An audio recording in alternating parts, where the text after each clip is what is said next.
दोस्तों, आज की कक्षा में आपका स्वागत है। कक्षा 12 हमने अभी तक औपनिवेशिक शहरों का गठन किस प्रकार से हुआ, ब्रिटिश ईस्ट इंडिया कंपनी से पहले भारत में शहरों की क्या स्थिति थी, कंपनी के दौरान किस प्रकार शहरों का विकास हुआ, इसका हमने अध्ययन कर लिया है। आज के इस अध्ययन में हम औपनिवेशिक शहरों में जो पहला शहर है मद्रास, उसका अलग से वर्णन करेंगे। तथ्यों को समझने का प्रयास करेंगे कि किस प्रकार से मद्रास का विकास हुआ, किस प्रकार वहाँ पर पृथक्करण हुआ, सामाजिक भेदभाव हुआ, साथ ही किस प्रकार शहर बढ़ा। तो आइए विद्यार्थियों, मेरे साथ जुड़िए और आगे बढ़िए। आज के अध्ययन की शुरुआत हम करते हैं कि मद्रास में बसावट और पृथक्करण किस प्रकार से हुआ।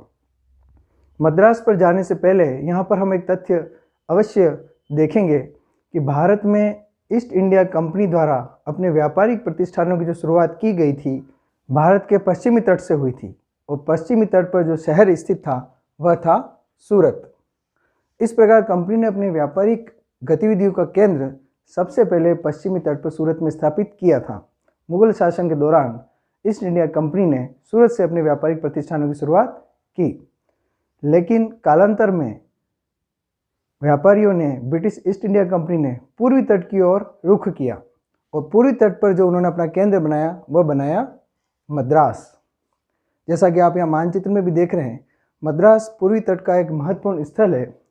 1639 में मद्रास में पहली व्यापारिक चौकी बनाई गई। हमने पूर्व में भी अध्ययन किया था। मद्रास का नामकरण आखिर कैसे हुआ? क्या मद्रास प्रारंभ से ही मद्रास था? नहीं, मद्रास की ये जो चौकी बनाई गई वह एक गांव में बनाई गई, एक बस्ती में बनाई गई, जिसका नाम था चेन्नापट्टनम। यह बस्ती चेन्नापट्टनम कहलाती थी। कंपनी ने यहाँ बसने का अधिकार स्थानीय तेलुगु सामंतों और कालाहस्ती के नायकों से खरीदा था। कहने का तात्पर्य यह हुआ, चेन्नापट्टनम में जब प्रारंभिक बस्ती बनी तो व्यापारियों ने, अंग्रेजों ने वहाँ पर रहने का अधिकार, वहाँ पर रहने वाले जो सामंत थे, कालाहस्ती के सामंत थे, उनसे खरीदा। तब जाकर इन्होंने यहाँ पर व्यापारिक कंपनी बनाई। हमने देखा था कि मद्रास को फोर्ट सेंट जॉर्ज के रूप में भी जाना जाता है। जो ब्रिटिश लोग थे मद्रास को फोर्ट सेंट जॉर्ज कहा करते थे, और वास्तव में अगर देखा जाए तो ये व्हाइट टाउन का एक केंद्रक था। फोर्ट सेंट जॉर्ज को व्हाइट टाउन के रूप में देखा जाता है। इस किले के भीतर रहने का फैसला रंग और जाति के आधार पर किया जाता था। काले लोगों को, स्थानीय लोगों को इस किले के अंदर रहने की अनुमति नहीं थी। किले के अंदर सारी सुविधाएं थी, चौड़ी चौड़ी सड़कें थी, गिरजाघर थे, इस प्रकार पूरी एक ये बस्ती थी। यूरोपीय ईसाई होने के कारण डच और पुर्तगालियों को तो यहाँ पर रहने की छूट थी। ब्रिटिश ईस्ट इंडिया कंपनी के अधिकारी, कर्मचारी, साथ ही इंग्लैंड के निवासी यहाँ रहा करते थे, और उसके अलावा डचों और पुर्तगालियों को भी यहाँ रहने की छूट थी। इस प्रकार हम देखते हैं कि व्हाइट टाउन, जो कि फोर्ट सेंट जॉर्ज के रूप में जाना जाता है, यहाँ पर प्रशासकीय व न्यायिक व्यवस्था की संरचना भी गोरों के पक्ष में थी। इस प्रकार धीरे धीरे मद्रास विकसित होने लगा। व्हाइट टाउन के अलावा जो ब्लैक टाउन है, हम पहले पढ़ चुके हैं कि ब्लैक टाउन क्या होता है। ऐसा क्षेत्र जहाँ पर भारतीयों के रहने की व्यवस्था की गई थी वह ब्लैक टाउन कहलाता था। प्रारंभ में जो ब्लैक टाउन बनाया गया वह किले के बाहर एक सीधी रेखा में बसाया गया, किले के पास ही बसाया गया। लेकिन समय के साथ जब फोर्ट सेंट जॉर्ज के निवासियों को, गोरे लोगों को भारतीयों से खतरा महसूस होने लगा, तो इस ब्लैक टाउन को सुरक्षा कारणों की वजह से गिरा दिया गया, और फिर एक नया ब्लैक टाउन बनाया गया जो कि दूर उत्तर दिशा में बनाया गया। इस बस्ती में, ब्लैक टाउन की बस्ती में कौन कौन रहते थे? इस बस्ती में बुनकर, कारीगर, बिचौलिए और दुभाषियों को रखा गया था, क्योंकि ये सभी लोग अंग्रेजी व्यापार के लिए महत्वपूर्ण थे, उनके व्यापारिक कार्यों में महत्वपूर्ण भूमिका निभाते थे।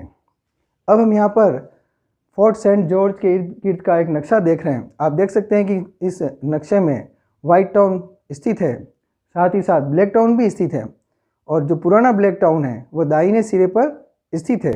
फोर्ट सेंट जॉर्ज बीच में आपको गोले में नज़र आ रहा है। इस प्रकार से इस मानचित्र से हमें मद्रास की प्रारंभिक स्थिति के बारे में ज्ञान होता है कि किस प्रकार मद्रास का विकास हुआ। हमने पहले अध्ययन किया था कि अंग्रेजों ने जब बस्तियां बसाने शुरू, मानचित्र पर विशेष जोर दिया था, और उसी के तहत हमें ये मानचित्र उपलब्ध होता है कि किस प्रकार से उन्होंने इस मानचित्र के आधार पर मद्रास का विकास करने का प्रयास किया। साथियों, इसी क्रम में हम आगे बढ़ते हैं कि जो ब्लैक टाउन था उसकी संरचना कैसी थी। ब्लैक टाउन में परंपरागत भारतीय शहरीकरण के हमें साक्ष्य दिखाई देते हैं। मंदिर बने हुए थे, टेढ़ी मेढ़ी गलियां थी, लोगों के आवास व्यवस्थित नहीं थे, अलग अलग जातियों के लिए अलग अलग मोहल्ले थे। जैसे कि भारतीय बसावट की मुख्य विशेषता होती है कि अलग अलग समुदाय के लोग अलग अलग क्षेत्र में रहते हैं, अलग अलग मोहल्लों में रहते हैं, उसी प्रकार से इस मद्रास के ब्लैक टाउन में भी अलग अलग मोहल्ले हुआ करते थे। हम यहाँ कुछ महत्वपूर्ण मोहल्लों को देखेंगे। चित्रांदीपेट। चित्रांदीपेट जो क्षेत्र था वह मुख्य रूप से बुनकरों के आवास के लिए स्थित था। यहाँ बुनकर के आवास थे। दूसरा है वासरमैन पेट। वासरमैन पेट जो था वहाँ पर रंगसाज और धोबी रहा करते थे। और रोयापुरम में ईसाई मल्लाह रहते थे जो कि व्यापारिक दृष्टिकोण से ईस्ट इंडिया कंपनी में काम करते थे। विद्यार्थियों, अब हम कुछ नए शब्दों की ओर भी ध्यान देंगे, इनको समझने का प्रयास करेंगे। आपको एग्जाम की दृष्टि से भी इन शब्दों पर ध्यान देना चाहिए, आपसे प्रश्न पूछे जा सकते हैं। तो आइए समझते हैं। पेट। पेट से क्या तात्पर्य? जैसे अभी चित्रांदी पेट शब्द आया था। पेट एक तमिल शब्द है और इसका अर्थ है बस्ती। जब बस्ती की बात होती है तो वहाँ पर पेट शब्द काम में लिया जाता है। दूसरा शब्द है पुरम। जैसा अभी हमने ऊपर देखा था रोयापुरम। पुरम शब्द है वो गांव के लिए प्रयुक्त किया जाता था। कोई गांव है उसको दिखाने के लिए पुरम शब्द पीछे काम में लिया जाता था। एक शब्द है दुबास। दुबास हमने पूर्व में भी देखा है।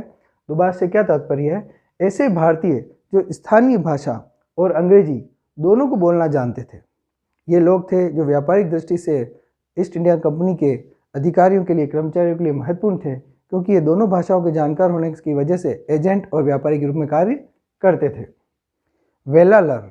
वेलालर स्थानीय ग्रामीण जाति थी जिन्होंने प्रारंभ में जब ब्रिटिश ईस्ट इंडिया कंपनी द्वारा व्यापारिक दृष्टि से मद्रास का विकास किया जा रहा था तब इन्होंने वहाँ पर काम किया, स्वयं का भी विकास किया और मद्रास को विकसित करने में योगदान दिया। तेलुगु कोमाटी समुदाय। तेलुगु कोमाटी समुदाय एक ताकतवर व्यावसायिक समूह था, स्थानीय समूह था, जिसका मद्रास शहर के अनाज व्यापार पर, अनाज के व्यवसाय पर नियंत्रण था। पेरियार और वन्नियार। पेरियार और वन्नियार गरीब कामगार वर्ग हुआ करते थे जो व्यापारिक प्रतिष्ठानों में कार्य करते थे। यहाँ पर एक शब्द है ट्रिप्लिकेन। ट्रिप्लिकेन एक क्षेत्र से संबंधित शब्द है और यहाँ पर मुख्य रूप से मुस्लिम आबादी का केंद्र था। आरकोट के नवाब साहब यहीं पर बाद में बस गए थे, इसलिए मुस्लिम आबादी के केंद्र के रूप में जाना जाता है। आपसे पूछा जा सकता है कि मद्रास में मुस्लिम आबादी का केंद्र कौन सा था, तो आपको बताना है कि वह ट्रिप्लिकेन था। इसी प्रकार एक अन्य स्थल है जो है सांथोम। सांथोम क्या था? सांथोम मुख्य रूप से ईसाइयों का निवास स्थल था और वहाँ पर एक गिरजाघर भी था जो रोमन कैथोलिक केंद्र था। इस प्रकार ईसाइयों के रहने के लिए, ईसाइयों के धार्मिक केंद्र के रूप में सांथोम जाना जाता है। विद्यार्थियों, इस प्रकार मद्रास विकसित हुआ। मद्रास में विभिन्न जातियाँ रहने लगी, बाहर से आए हुए लोग रहने लगे, व्यापारी रहने लगे और मद्रास का आकार बढ़ता गया। इसी समय मद्रास में उपनिवेशी क्षेत्र भी बढ़ रहे थे, उप शहरी क्षेत्र भी बढ़ रहे थे। अंग्रेजी सत्ता के मजबूत होने के बाद यूरोपीय निवासी किले के बाहर गार्डन हाउसेस बनाने लगे। गार्डन हाउसेस से तात्पर्य है कि विशाल मकान बनाने लगे, विशाल भवन बनाने लगे। यहाँ पर आप एक उदाहरण भी देख रहे हैं जो कि गार्डन हाउस का एक सुंदर सा उदाहरण है जो अंग्रेजों द्वारा बनाया गया था। यह आवास पूनामाली रोड पर स्थित है और पूनामाली रोड पर यह गार्डन हाउस देखा जा सकता है। इस प्रकार से यह आवास अंग्रेजों द्वारा गार्डन हाउस का एक अच्छा उदाहरण है। संपन्न भारतीयों ने मद्रास के आसपास उपनगर बसाए और इन उप शहरों में बस्तियों का निर्माण किया। हम पूर्व में देख चुके हैं कि आवागमन के संसाधन बढ़ चुके थे। दूर के लोग भी इन वाहनों के माध्यम से शहरी केंद्र तक आया जाया करते थे। इस प्रकार मद्रास दूर तक फैली अल्पसघन आबादी वाला शहरी केंद्र बन गया। साथियों, आज हमने मद्रास का विकास कैसे हुआ, किस प्रकार वहाँ पर विभिन्न जातियों ने अपने रहने के निवास बनाए, वह उप शहरी इलाके से मद्रास का आकार कैसे बढ़ा, इसका हमने अध्ययन किया है। साथियों, अब हम औपनिवेशिक शहरों में दूसरा प्रमुख शहर कलकत्ता का अध्ययन करेंगे। किस प्रकार से कलकत्ता में नगर नियोजन हुआ, किस प्रकार कलकत्ता एक विशाल महानगर बना। सर्वप्रथम हम मानचित्र में कलकत्ता की स्थिति देखेंगे, कलकत्ता भारत के पूर्वी समुद्र तट पर एक प्रमुख बंदरगाह के रूप में उभरा था। आप देख सकते हैं कि कलकत्ता बंगाल की खाड़ी व भारत के बीच में पूर्वी तट पर एक महत्वपूर्ण बंदरगाह है। यहाँ पर अंग्रेजों द्वारा किस प्रकार किलेबंदी की गई और क्यों की गई? यहाँ पर आपके लिए एक प्रश्न है कि बंगाल में अंग्रेजों द्वारा नगर नियोजन का मुख्य उद्देश्य क्या था? तो आपको उत्तर देना है कि बंगाल में अंग्रेजों द्वारा नगर नियोजन का मुख्य उद्देश्य रक्षा से संबंधित था। इस तथ्य से स्पष्ट हो जाता है कि बंगाल में या कलकत्ता में नगर नियोजन की जो शुरुआत की गई ब्रिटिश ईस्ट इंडिया कंपनी द्वारा, वह मुख्य रूप से स्वयं की रक्षा करना था। रक्षा करने की दृष्टि से उन्होंने नगर नियोजन किया। हम जानते हैं कि प्लासी का युद्ध 1757 में हुआ था और इस युद्ध में बंगाल के नवाब सिराजुद्दौला की हार हो गई थी। सिराजुद्दौला की हार के बाद कंपनी ने एक ऐसा किला बनाने का विचार किया जिस पर कोई भी व्यक्ति आसानी से आक्रमण नहीं कर सकता या उसे जीत नहीं सकता। सिराजुद्दौला के अनुभव की वजह से ही कंपनी द्वारा किलेबंदी के प्रयास किए गए। हम ये जानते हैं कि कलकत्ता की जो स्थापना की गई है वो मुख्य रूप से 3 गांवों के ऊपर की गई है। ये 3 गांव कौन कौन से हैं? ये 3 गांव हैं सूतानाती, कोलकाता और गोविंदपुर। साथियों, यह आपके लिए बहुत महत्वपूर्ण तथ्य है। आपसे अलग से परीक्षा में भी प्रश्न पूछा जा सकता है कि कलकत्ता की स्थापना किन गांवों के ऊपर की गई है। तो आपको बताना है सूतानाती, कोलकाता और गोविंदपुर। इस प्रकार इन गांवों के ऊपर ही वर्तमान जो हमें कोलकाता दिख रहा है उनकी आधारशिला रखी गई थी। यहाँ पर जो किला बनाया गया उसका नाम था फोर्ट विलियम। कलकत्ता का किले का नाम है फोर्ट विलियम। इसका आप चित्र भी देख सकते हैं कि फोर्ट विलियम बहुत ही विशाल किला है और इस किले को बनाने का उद्देश्य कंपनी का मुख्य रूप से सुरक्षा था, रक्षा था, स्वयं को भारतीयों से व अन्य आक्रमणकारी शक्तियों से सुरक्षित रखना था। इस किले के सामने बहुत बड़ा मैदान है और ये मैदान बनाने से पहले यहाँ पर जो बस्तियाँ थी वो अंग्रेजों द्वारा हटा दी गई, झाड़ियाँ थी वो हटवा दी गई और बहुत बड़ा सा मैदान रखा गया। इस मैदान के लिए एक अलग से शब्द प्रयोग में लिया जाता है और वह है गारेर मठ। आपसे पूछा जा सकता है कि गारेर मठ पर टिप्पणी लिखी है या गारेर मठ क्या है? तो नवनिर्मित फोर्ट विलियम के इर्द गिर्द एक विशाल जगह खाली छोड़ दी गई जिसे स्थानीय लोग मैदान या गारेर मठ कहते हैं। इसका उद्देश्य क्या था? इस खाली मैदान का उद्देश्य क्या था? खाली मैदान का उद्देश्य था युद्ध के समय अगर दुश्मन की सेना किले की तरफ बढ़े तो उस पर किले से बेरोक टोक गोलीबारी की जा सके। इसलिए किले के आसपास का क्षेत्र साफ सुथरा रखा गया।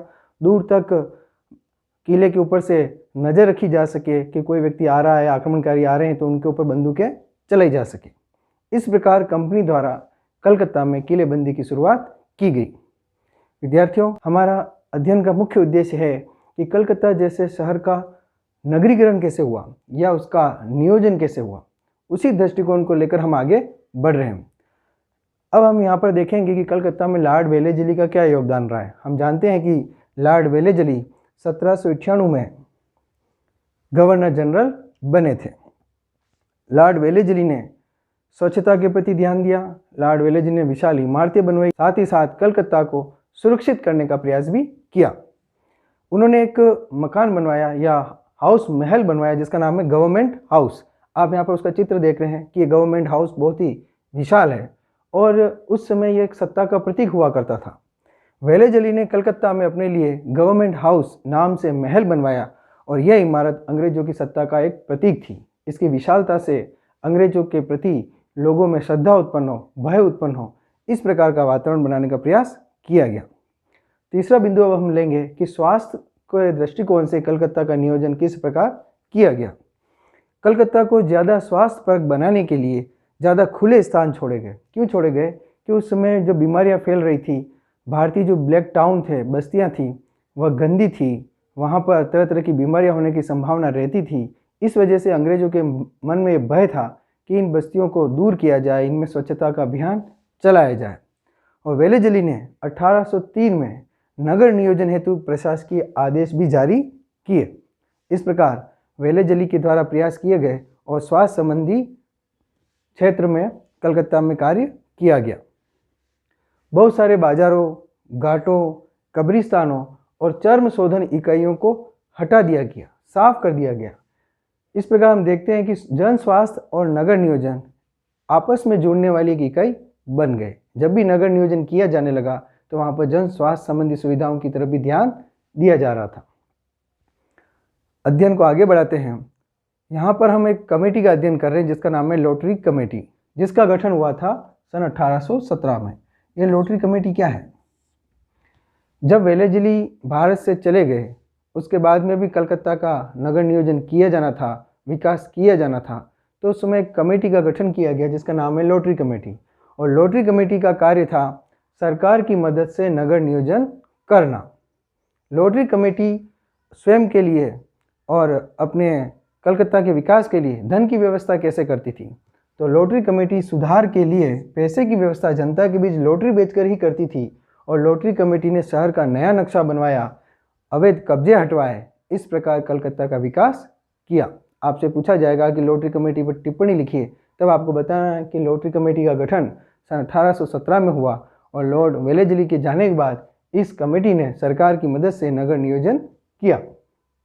इसी समय महामारियां भी कलकत्ता में पैर पसार रही थी। तो महामारी को देखते हुए नगर नियोजन किस प्रकार किया गया देखते हैं। कलकत्ता में 1817 में हैजा फैला, 1896 में प्लेग फैला। इस प्रकार शहर महामारियों की चपेट में आ गया। इस समय ब्रिटिश सरकार द्वारा स्वच्छता पर विशेष ध्यान दिया गया और महामारियों से स्वयं को बचाने के लिए, व्हाइट टाउन को बचाने के लिए, गोरे लोगों को बचाने के लिए कामकाजी लोगों की बस्ती और झोपड़ियों को हटा दिया गया।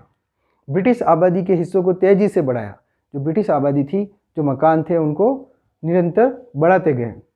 स्वास्थ्य कर और अस्वास्थ्य कर, यहाँ पर दो शब्द आ रहे हैं, स्वास्थ्य कर और अस्वास्थ्य कर के नए विभेद के सहारे व्हाइट और ब्लैक टाउन वाले नस्ली विभाजन को और आगे बढ़ाया गया। कहने का तात्पर्य हुआ कि जो अस्वास्थ्यकर क्षेत्र थे वो भारतीय क्षेत्र थे और स्वास्थ्यकर क्षेत्र थे वो ब्रिटिश क्षेत्र थे। इन दोनों में अंतर करते हुए ब्लैक और वाइट बस्तियों को आपस में तुलना की गई। ब्लैक बस्तियों को कम किया गया, वाइट बस्तियों को बढ़ाया गया और एक नस्ली विभाजन, गोरे और काले के भेद के आधार पर इस विभाजन को बढ़ावा मिला। और कहीं न कहीं इस विभाजन की वजह से, इस नस्ली विभाजन की वजह से भारतीयों के मन में ब्रिटिश सरकार के प्रति घृणा की भावना फैलने लगी, नफरत की भावना फैलने लगी। और आगे जाकर स्वतंत्रता के आंदोलन में इस भावना ने बहुत कार्य किया और हमको आज़ादी तक पहुंचाया। नगर नियोजन हेतु जो वित्त पोषण का काम था, फंडिंग का काम था, वो अब सारा काम सरकार के ऊपर आ गया था। पूर्व में जैसे लॉटरी कमेटी द्वारा जनता को और सरकार मिलकर काम कर रहे थे, लेकिन अब वित्त पोषण, फंडिंग सहित नगर नियोजन के सारे आयामों को सरकार ने अपने हाथों में ले लिया। सरकार का मुख्य काम हो गया कि किस प्रकार से स्वास्थ्य व्यवस्थाओं को बढ़ाया जाए। आधुनिक नगर नियोजन में ऐसी हर चीज़ को शामिल किया गया जिसके प्रति अंग्रेज अपनेपन का दावा करते थे। अंग्रेजों ने हमेशा से स्वच्छता पर ध्यान दिया और इसका मुख्य कारण यही था कि वो स्वयं को भारत में बीमारियों से दूर रखना चाहते थे। वे स्वयं को भारत में गंदी बस्तियों से दूर रखना चाहते थे, जातिगत भेदभाव करना चाहते थे। तर्कसंगत क्रम व्यवस्था, सटीक क्रियान्वयन, पश्चिमी सौंदर्यात्मक आदर्श, ये तीन तथ्य महत्वपूर्ण रहे हैं। भारत में, कलकत्ता में, मद्रास में और बॉम्बे में जो सौंदर्यीकरण किया गया वो पश्चिमी सभ्यता के आधार पर किया गया। इंग्लैंड की जो बस्तियां थी, इंग्लैंड के जो मुख्य भवन होते थे, उसकी नकल यहाँ के हमारे यहाँ पर की गई। शहरों को साफ और व्यवस्थित, नियोजित और सुंदर होना जरूरी था। इस प्रकार हम देखते हैं कि कलकत्ता जैसे शहर का नियोजन किया गया।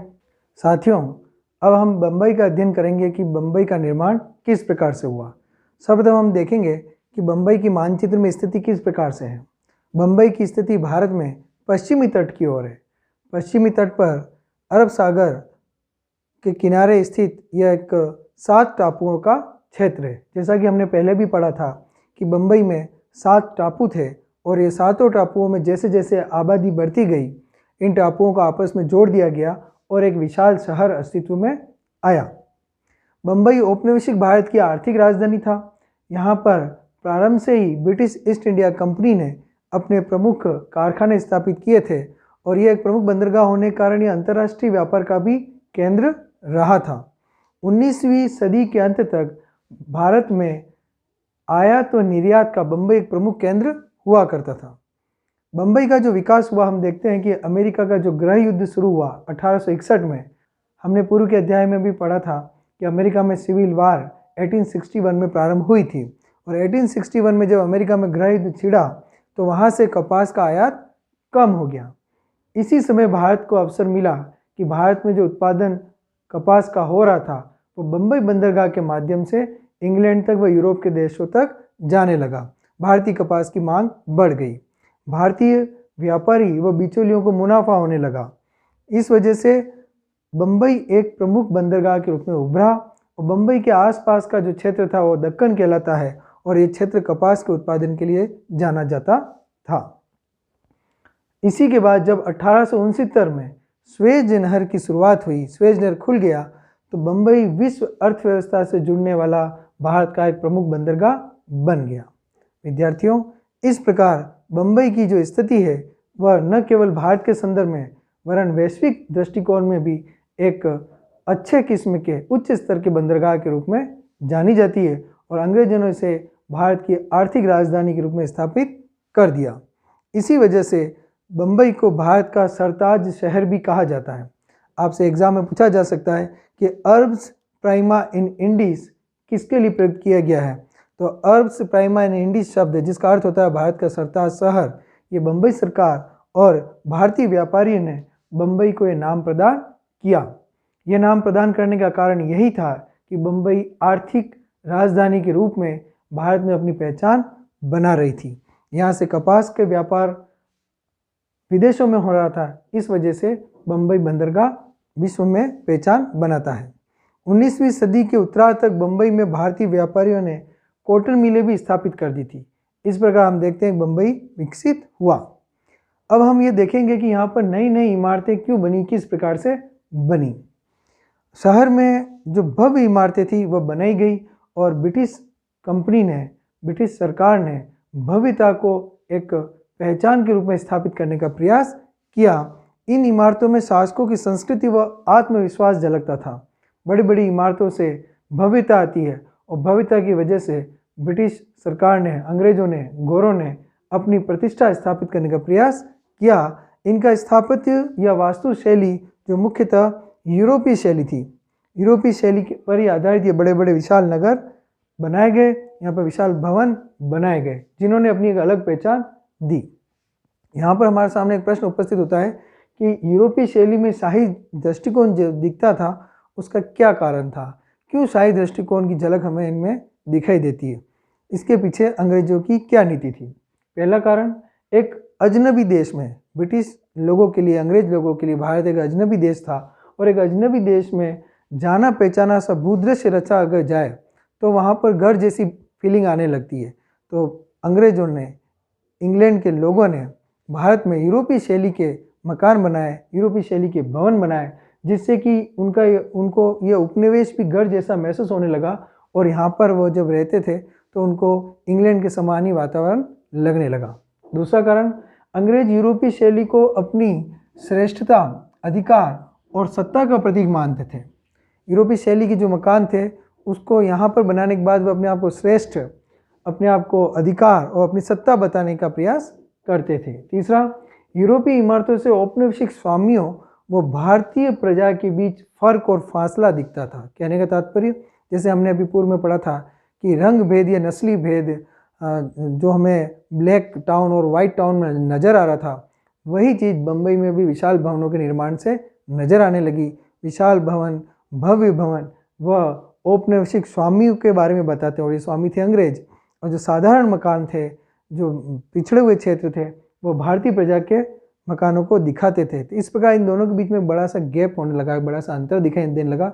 ये नस्ली भेद अब सामाजिक भेद, ऊंच नीच के रूप में भी दिखता था, ये भवन के माध्यम से भी दिखने लगा।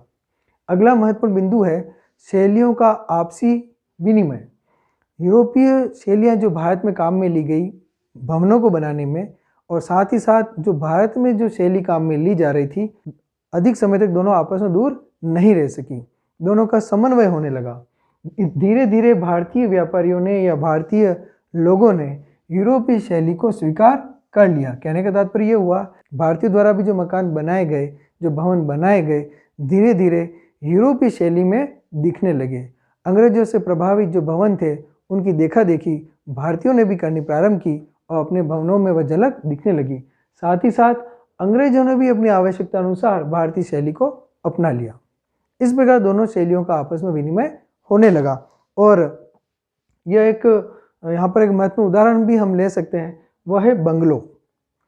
बंगलो क्या होता है, देखिए कि अंग्रेजी का जो बंगलो शब्द है वो बंगाल के बंगला शब्द से बना हुआ है। हमने पहले भी पढ़ा था कि जो बंगला शब्द है बंगाल का, वह धीरे धीरे अंग्रेजी में बदलकर बंगलो हो गया, जो कि एक परंपरागत फूस की बनी हुई झोपड़ी होती है।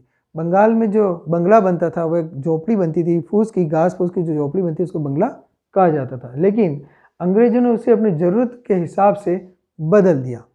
औपनिवेशिक बंगला एक बड़ी ज़मीन पर बना होता था, परंपरागत ढलवा छत होती थी, बंगले के आसपास खुली जगह होती थी जिससे कि बंगला ठंडा रहता था। आप यहाँ पर एक उदाहरण भी देख सकते हैं जो कि बंगला का रूप है। ये बंगला विशाल है, इसकी परंपरागत ढलवा छतें हैं और खुला एरिया भी है। इस प्रकार हम देख सकते हैं कि जो बंगला का बांग्ला भाषा का जो बंगला था वह धीरे धीरे अंग्रेजी बंगलों में परिवर्तित हो गया और यहाँ पर अंग्रेज अधिकारी रहा करते थे, अपना समय व्यतीत करते थे। आगे बढ़ते हैं। अब हम बम्बई में जो स्थापत्य शैलियाँ आई उसका अध्ययन करेंगे।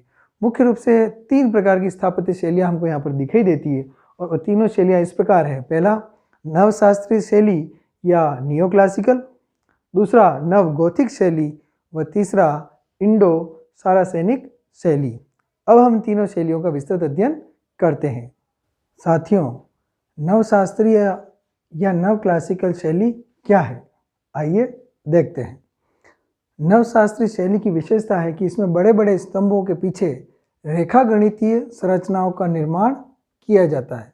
मुख्य विशेषता नवशास्त्रीय शैली की है कि इसमें जो संरचना है उसमें रेखा गणितीय संरचना है, जिसमें वर्गाकार, आयताकार या गोलाकार, वृत्ताकार इस प्रकार की संरचनाएं बनाई जाती है।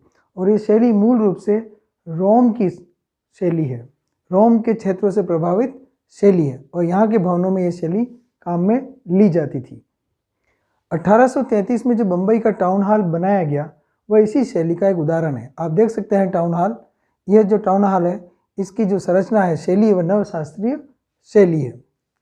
इसी के साथ साथ 1860 में 1860 में व्यावसायिक इमारतों का समूह जिसको एल्फिंस्टन सर्कल कहा जाता है, यह भी इसी शैली का एक नमूना है।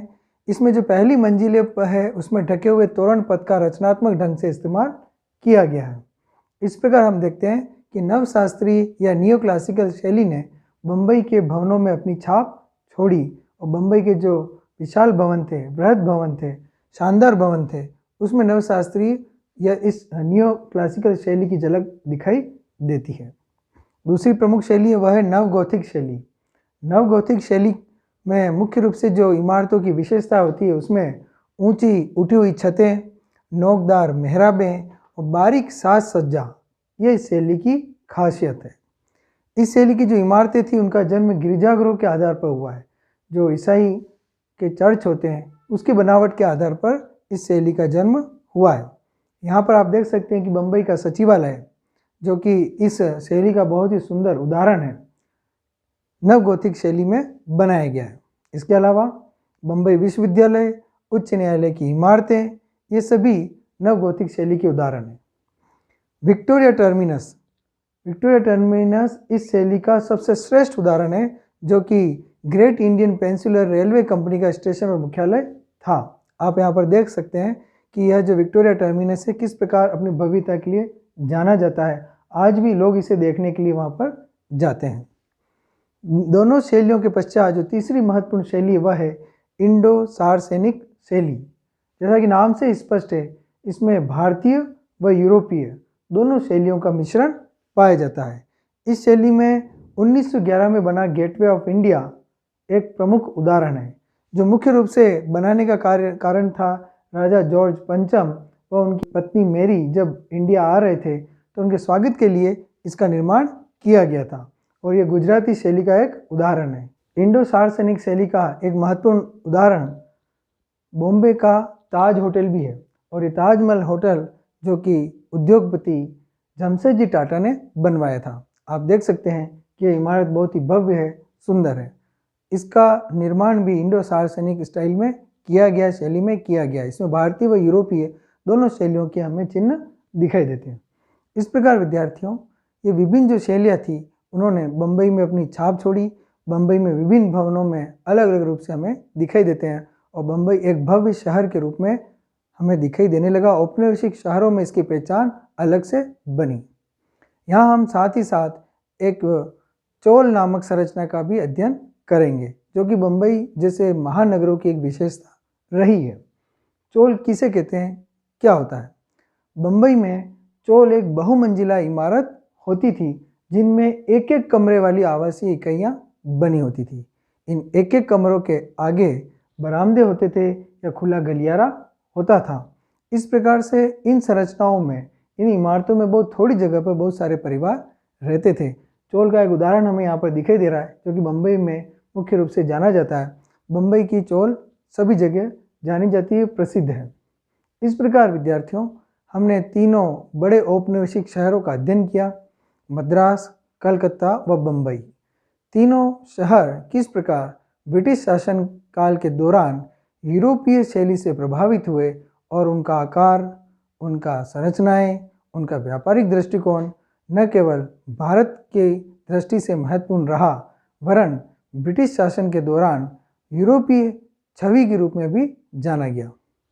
विद्यार्थियों, इस प्रकार हमने जितनी भी शैलियाँ देखी है, इमारतें देखी है, आखिर ये इमारतें हमें क्या कहती है, स्थापत्य की दृष्टि से वो हमें क्या बताती है, इस पर भी हम चर्चा करते हैं। इमारतें व स्थापत्य शैलियाँ मुख्य रूप से अपने समय की सौंदर्यात्मक आदर्शों और उनमें निहित विविधताओं का पता बताती है। उनके बारे में हमको, इनकी संरचनाओं से हमें इनके बारे में पता चलता है। दूसरी बात कि इमारतों के माध्यम से शासक अपनी शक्ति का भी प्रदर्शन करते हैं। जैसा कि अभी हमने देखा था कि विभिन्न जो इमारतें थी ब्रिटिश सरकार द्वारा बनाई गई थी, कंपनी द्वारा बनाई गई थी, वे अपनी सत्ता का प्रदर्शन करने के लिए भी उनकी भव्यता को सुनिश्चित करते थे। तीसरा बिंदु, शैलियों में जो परिवर्तन होता है वह संस्कृति के बदलाव को भी हमें दिखाता है। मुगलों के समय के भवन अलग प्रकार से थे, ब्रिटिश ईस्ट इंडिया कंपनी के समय के भवन अलग प्रकार के थे। इससे हमें पता चलता है कि शासक बदल रहे हैं, संस्कृति बदल रही है। साथ ही सांस्कृतिक टकराव से भी जो स्थापत्य शैलियों में बदलाव आता है, जिससे राजनीतिक खींचतान, परंपराओं व अभिरुचियों की भी जानकारी हमें इन भवनों से होती है। इस प्रकार विद्यार्थियों, औपनिवेशिक शहरों का अध्ययन हमने पूरा किया है। निश्चित रूप से इस अध्ययन के पश्चात इस अध्याय को हमें समझने में सरलता होगी, समझने में सहायता मिलेगी। अब आने वाले सभी प्रकार की परीक्षाओं में अपने आप को तैयार कर पाएंगे। एक नए विषय के साथ, एक नए अध्याय के साथ पुनः उपस्थित होंगे। तब तक अध्ययन करते रहिए, मेरे साथ जुड़े रहिए। धन्यवाद।